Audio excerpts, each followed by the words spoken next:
Last year, I went to Marrakesh and I went with a couple of friends, and it was for her big 4-0. So we did it for a surprise because I thought there would be nothing better than seeing this particular friend who loves a giggle, nothing better than just popping her up on a camel and seeing how she got on. So off we went to Marrakesh and we had a fabulous time. I cannot deny it.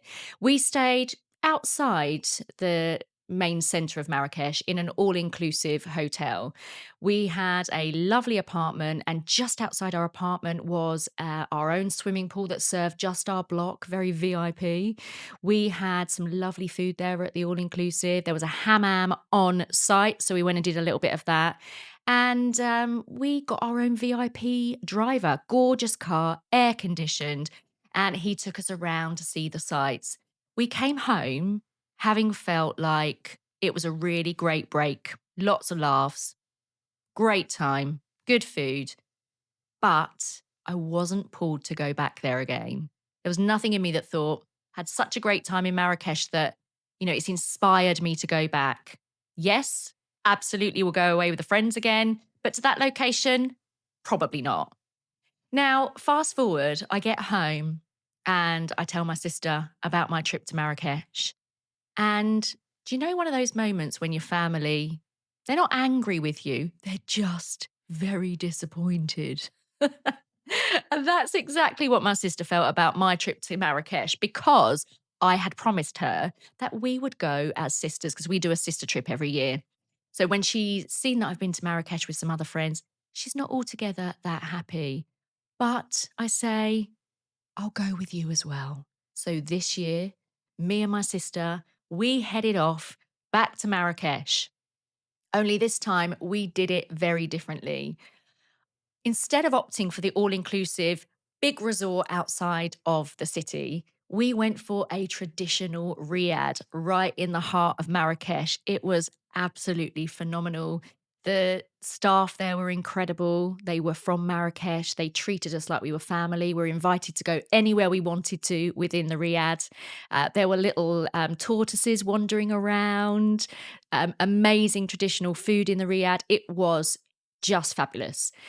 And when we were so close to the center, we were able just to kind of walk in, which was fantastic because not only are we just walking into the center, but we're walking in amongst the locals that are, guiding their donkey full of all of the fruit and veg that they're planning to sell in the markets that day. And it was just a really amazing experience. And then I find myself in the souks of Marrakesh, haggling away with the shopkeeper over what is about 20 pence for a fridge magnet. But I'm so in the moment, so involved in what I'm doing that it feels just like the right thing to do. It's what everyone's doing. We went quad biking out in the desert.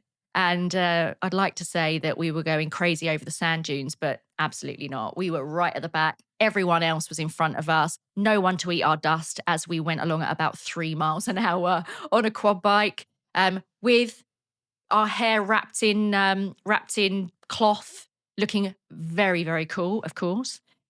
We did so much authentic stuff. I'm not sure that quad biking is kind of authentically Marrakesh, but it's what you do. But we did do a lot of authentic stuff and just going out into the town and trying to get a glass of wine near a mosque, near on impossible. So I'm sipping something that I can only describe as tasting a little bit like cough mixture. But hey, we're in Marrakesh. We do what we do. When in Rome, as they say. So had a absolutely fabulous, fabulous, fabulous time. And all I can say is I am left feeling like I've not finished there. I'm not done. I want to go back. It was magical. It was real.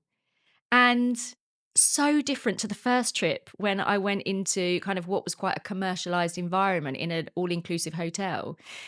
And that's what this episode has got to do with marketing.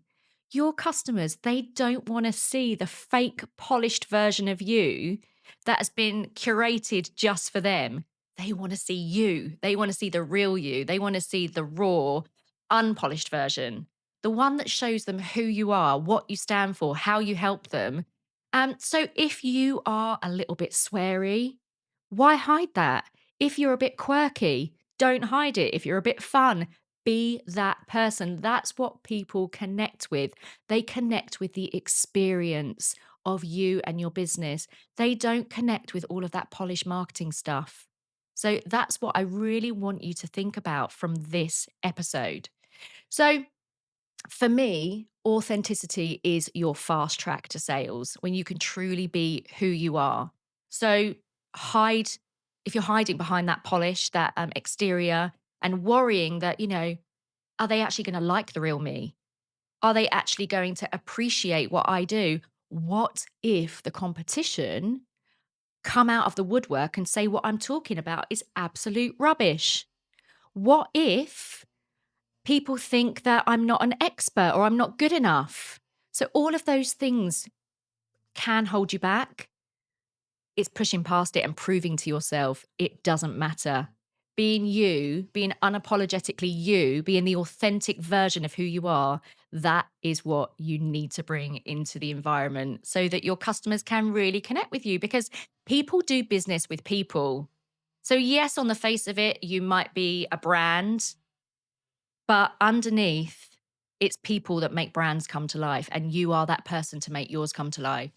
Um, and the other thing I just want you to really think about is the fact that we do, well, all of us as humans, we interact with experiences. So just like what I've showed you today, in my story of Marrakesh, it's all about the experience. That is what brings it to life.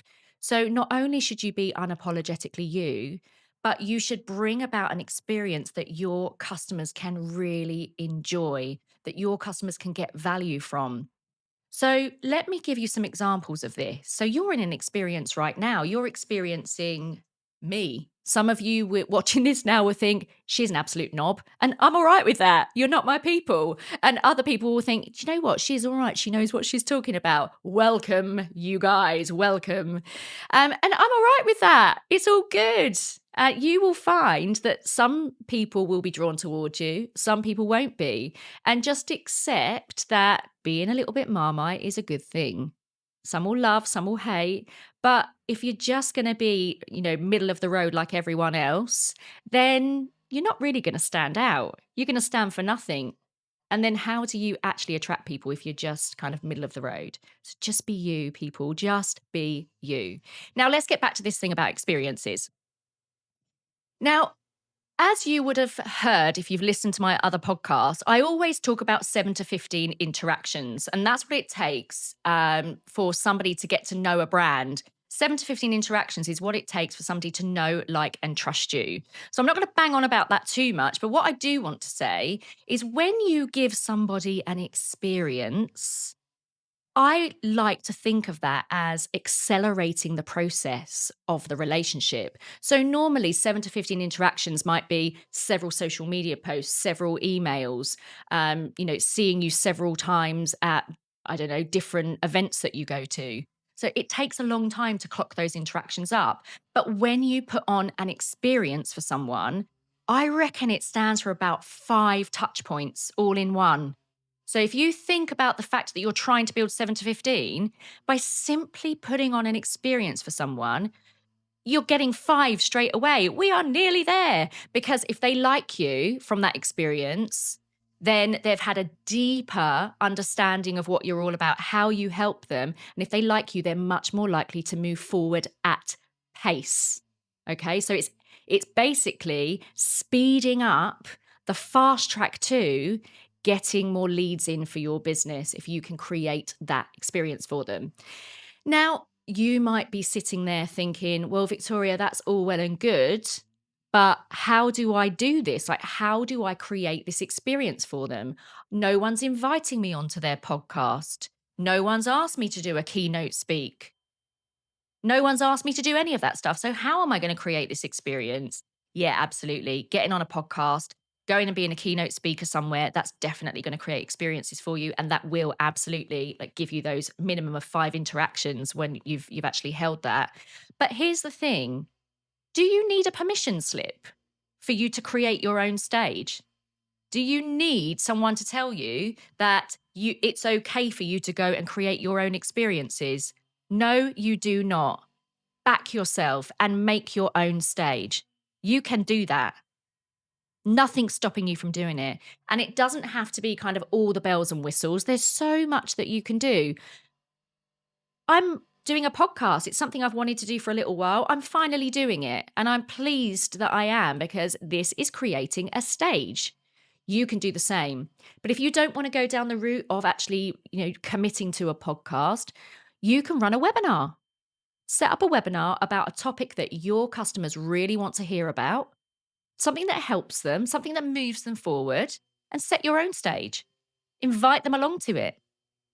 You can do something along the lines of creating a boot camp or some kind of um, experience or event where people spend a few days with you, maybe just for half an hour or an hour a day.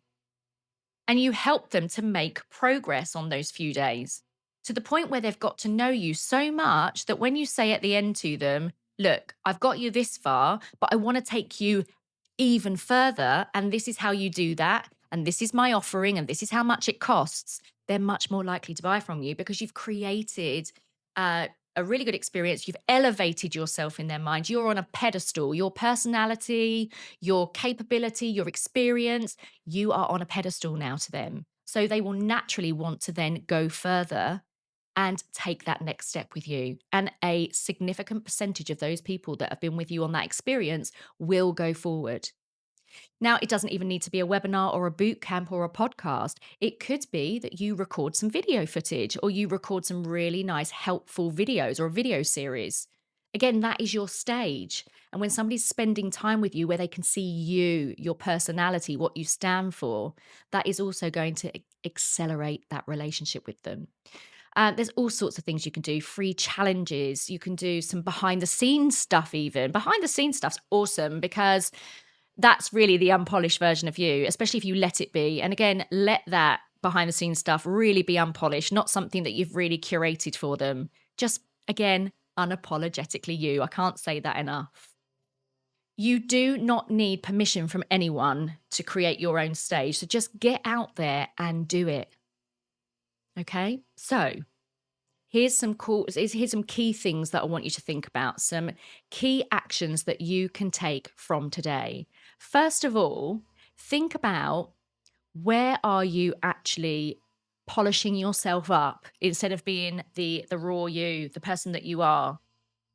Are you trying to be someone that you're not? Are you trying to kind of mirror another figure, maybe somebody that's much more in the public eye? Are you trying to be more like them than just being yourself and being authentic? That's the first thing. I want you just to maybe go through some of your content, go through what you've produced so far.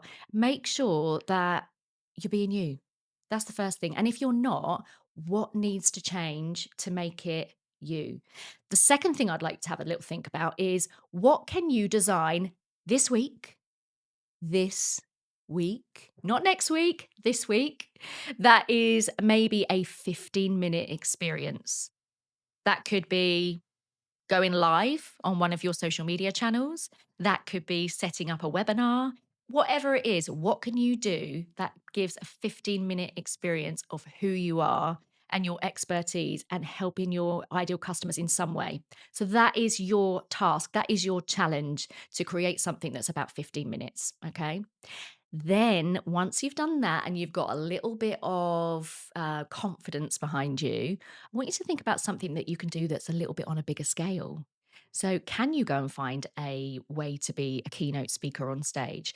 Can you put together a nice, long webinar of an hour or 90 minutes that helps people to take a key step forward that they'll then want to buy the next step from you? Can you perhaps put together some kind of challenge or boot camp? So, really think about experiential marketing. That's what I call this. Because, as I say, if you really do give people that special experience, just like Marrakesh did for me, then they will want to come back again and again and again. And it will be you that they always want to buy from. And as always, there is help for you from me. And all you need to do is head over to allstarmarketing.com/resources and you'll find a great little template on building experiences because mark my words, this stuff really does work. Don't be afraid of it. Get over there, go to the resources page, grab that little gem out of there, and I will see you next time on What's That Got to Do with Marketing?